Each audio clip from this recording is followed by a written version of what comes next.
You ask Tiger to calculate. This deals with linear inequalities with one unknown. The final result is x greater than -5/3 greater t/-12/3. Let's solve it step by step. Group all constants on the right side of the inequality. Subtract 7 from both sides.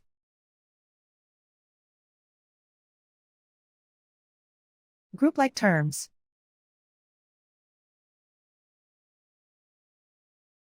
Simplify the arithmetic.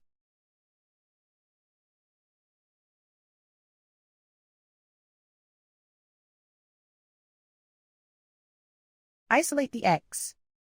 Divide both sides by -3. Whenever you multiply or divide by a negative, reverse the inequality sign.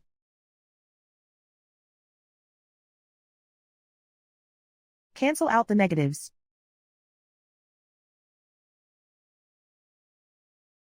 Simplify the fraction.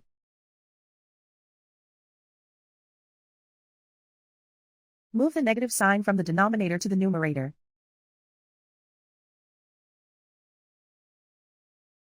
Plot the solution on a coordinate grid. And so the final result is x greater than -5/3 greater than -12/3.